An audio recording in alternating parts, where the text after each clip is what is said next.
저는 미국에 있는 회사들이 폭락만 안 해주면 미국 AI 회사들을 그러면 그냥 한국에 있는 메모리 회사들도 완전히 제값은 아니더라도 조금씩 올라주지 않을까 생각해요. 왜냐하면 우리가 인공지능이라는 조금 큰 전투 관점에서 보면 한국만 할 수 있는 거를 찾는 게 중요하다고 생각해요. 사실 인공지능은 제미니도 그렇고 뭐 챗GPT도 그렇지만 인공지능 자체의 크기도 중요하지만 인공지능을 만든 회사가 갖고 있는 데이터도 굉장히 중요해요.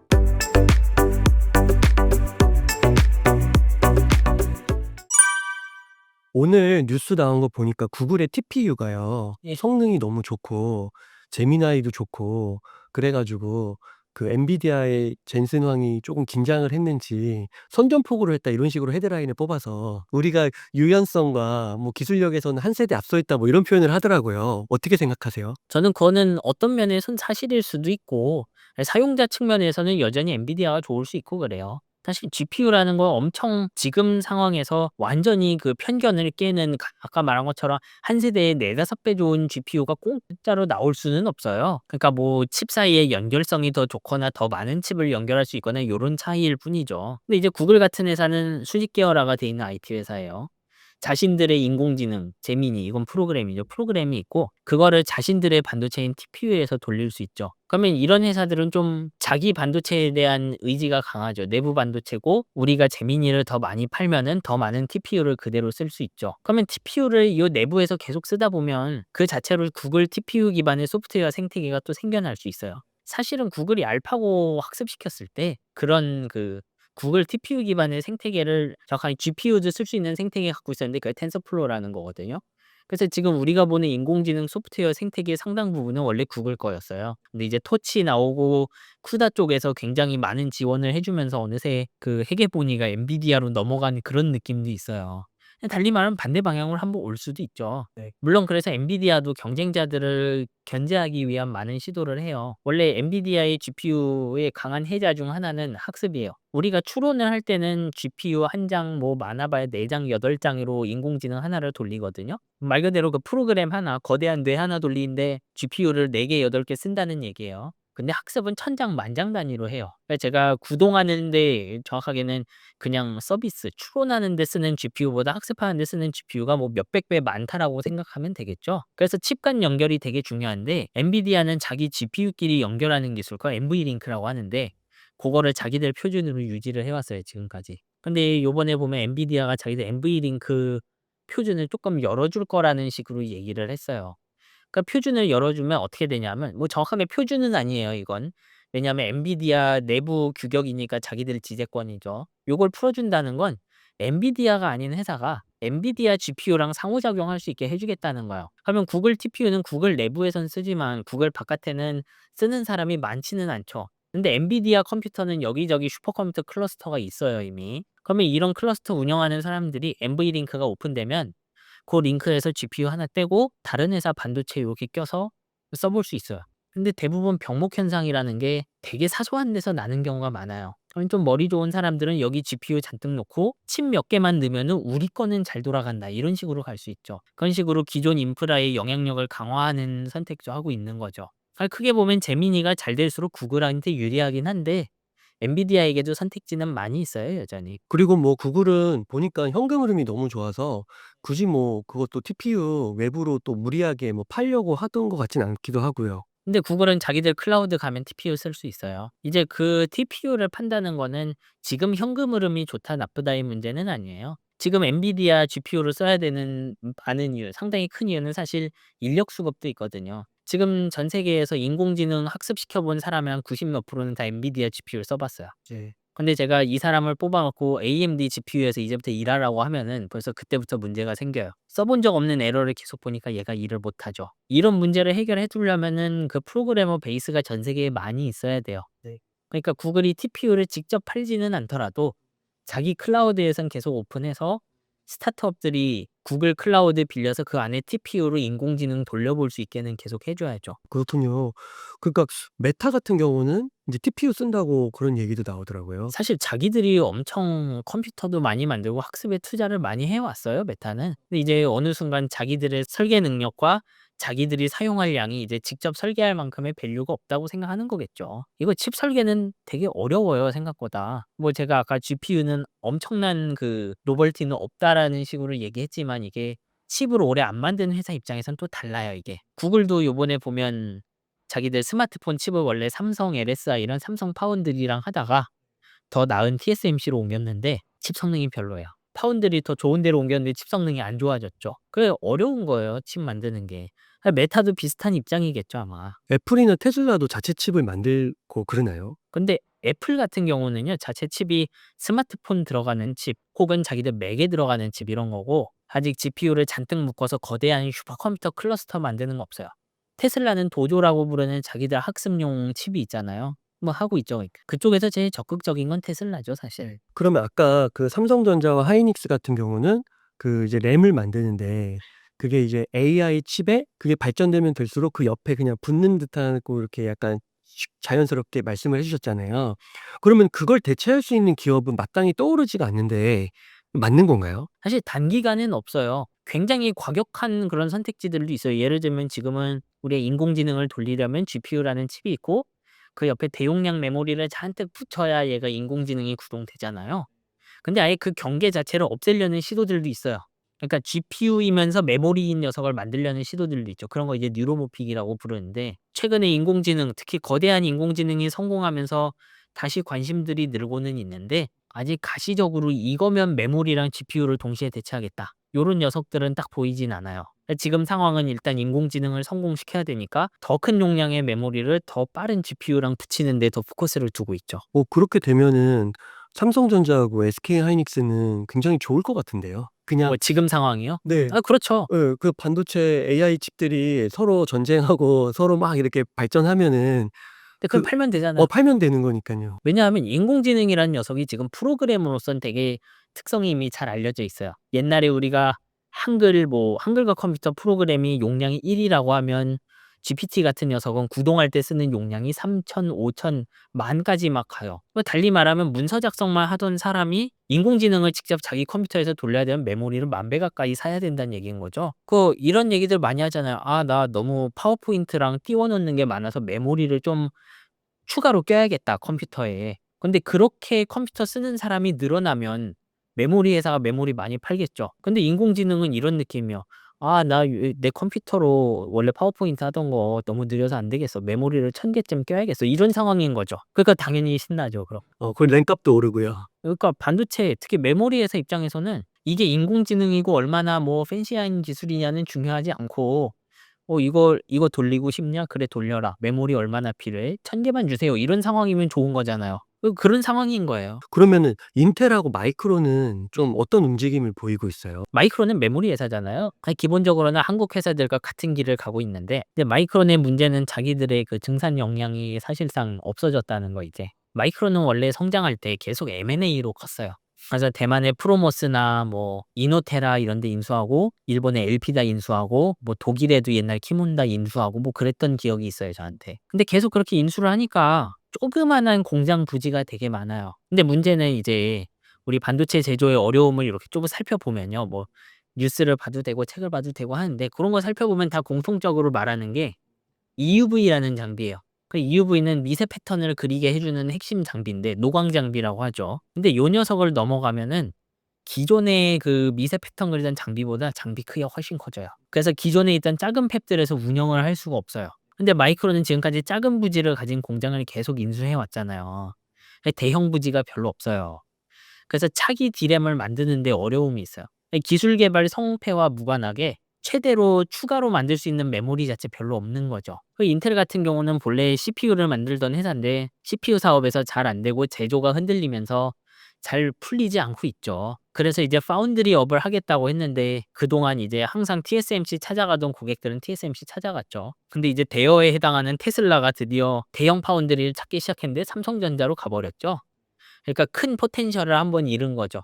어떻게 보면 기술 개발을 제 시간에 못 해서. 그래서 보면 이제 엔비디아 이런 데랑 막 손을 잡기도 하는데 저는 엔비디아랑 손 잡는 건 되게 좋은 선택인 것 같아요. 왜냐하면 우리가 학습용 슈퍼컴퓨터를 만들면 엔비디아는 지금까지 자기들 GPU에다가 ARM 계열 CPU를 껴서 만들었어요. ARM이라고 하면 우리 스마트폰 앱 같은 건 돌리는 그런 형태의 CPU들인데, 그러니까 이제 그러면 ARM CPU를 기반으로 자기들의 인공지능을 돌리는 건데, 문제는 개발 환경의 대부분은 지금도 인텔 CPU 기반이란 거예요.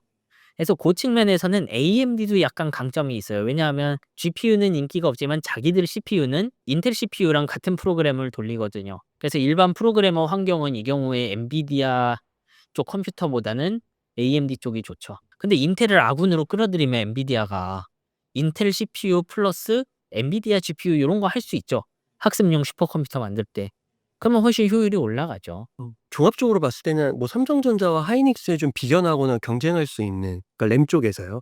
그런 기업들은 딱히 눈에 띄지는 않는 그런 상황이네요. 회사 그나마 마이크론인 건데, 마이크론은 이제 어떻게 보면 상방이 쪼끔 막힌 느낌이 됐고, 인제 두 회사가 필요한 그 생산량을 전부 차지하면서 나아가겠죠. 사실 하이닉스의 큰 승리죠, 이건. 왜냐하면 삼성전자가 제자리로 간다고 하더라도 마이크론이 못하는 만큼 결국 하이닉스가 더 가져온 모습이 되어 버렸거든요. 그러니까 그거는 그 SK 하이닉스는 램 쪽으로만 팠잖아요. 네. 근데 삼성전자는 여러 가지를 막 하잖아요. 거기에서 좀 온 걸까요? 이런 원인이? 근데 지금 보면 삼성전자도 잘 못하다가 폼이 돌아오잖아요. 아.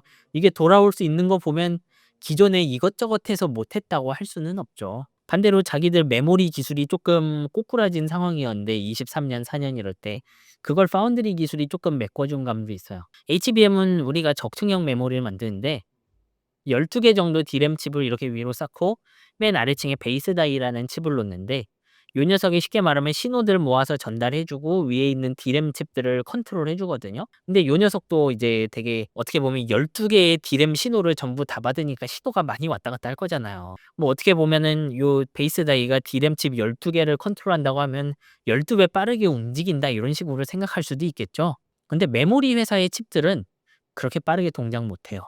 근데 파운드리 칩은 그렇게 빠르게 돌아갈 수 있어요. 일반 메모리 칩이 한 6배 속도로 돌아갈 수 있죠. 그러니까 이런 경우에 삼성전자가 D램 기술이 좀 자신이 없어도 밑에 있는 베이스 같은 거 자기 파운드리를 쓰면은 전체 제품은 개선되는 거야. 그러니까 이 HBM이라는 기술은 쉽게 말하면 D램 기술과 D램 맨 밑에 있는 베이스 다이라는 녀석 기술을 합쳐서 한 개의 제품을 만드는 거죠.